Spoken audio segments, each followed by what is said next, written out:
I don't think there's anyone in the world who doesn't know who SpongeBob SquarePants is.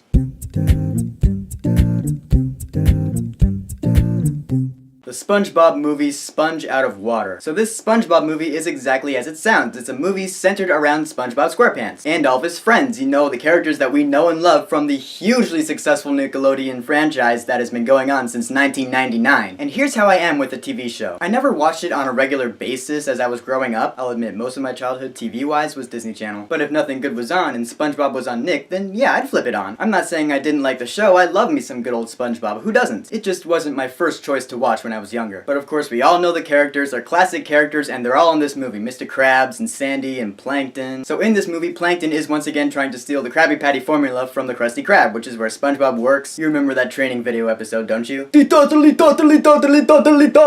all of a sudden the formula just vanishes, it disappears into thin air. And so SpongeBob and his friends have to come visit our world to find it. Now the thing about this movie, at least to me, is that it didn't really feel like a movie as much as it felt like just a longer episode of the TV show. Aside from the picture, I mean, it does look cleaner than the TV show in terms of picture resolution, but other than that, it does just feel like an hour-and-a-half long episode of SpongeBob. What I mean exactly by that is this. In a movie, or at least a good movie, the main character needs to go through some sort of transformation. You know, they need to discover something within themselves, or they need to learn some sort of lesson about morality. That's usually what happens in a movie. In a cartoon TV show, particularly SpongeBob, the characters never change, and they're never going to change. SpongeBob is always going to be that zany character that everyone knows and loves. Mr. Krabs is always going to be greedy about money. Patrick's always going to be dumb. No one ever goes through a transformation in their character. And that goes for this movie. The characters are the exact same characters that we all know and love at the beginning of this movie, and in the end, they're the exact same way. That's why it feels more like a longer episode of the show. I think this movie could have been a really good TV special or something. I don't think it would have made its money back, but I think it would be better off. Now, I'm not saying that this movie is completely bad, because it's not. Being a SpongeBob SquarePants movie, there were some laughs to be had. The thing about SpongeBob is that even though it is aimed towards kids, there are some parts still that I will laugh at. Taking me back to my childhood and all, you kind of have to turn off your brain for most of the humor in this movie because even in the live action stuff, it is still pretty much a cartoon. It's kind of mindless humor. That is what generally most Nickelodeon cartoons are. But there were some pretty funny parts in this movie. And there was also some pretty dumb humor in this movie as well. Sometimes humor can be so mindless that it's not funny anymore and it really just starts to irritate me and disappoint me. That happened a few times in this movie, unfortunately. Again, I understand that it's not aimed towards my demographic, but guess what? There are movies out there that are generally aimed towards kids, but really people of all ages will love them. This movie is not that. The live action segment of this movie was the most enjoyable part because it's fun to see how these characters that everyone knows and loves would interact with our world. And when they get superpowers to fight the person who has the Krabby Patty formula, that was a lot of fun to watch because it was something we'd never seen before. Unfortunately, it didn't last as long as I had hoped it would. Like, I thought that would be most of the movie, these characters with superpowers now fighting to get this formula back. But I guess I was wrong. So in the end, the SpongeBob movie Sponge Out of Water was fun. It had some good humor, it had some dumb humor. It's got the same great characters we all love, but I definitely don't think it's worth the price of admission. So I will say wait until this movie is at a discount theater, then go see it. So here's my question. Do you think this movie was better than the 2004 SpongeBob movie or vice versa? Whatever you think, go ahead and leave a comment. And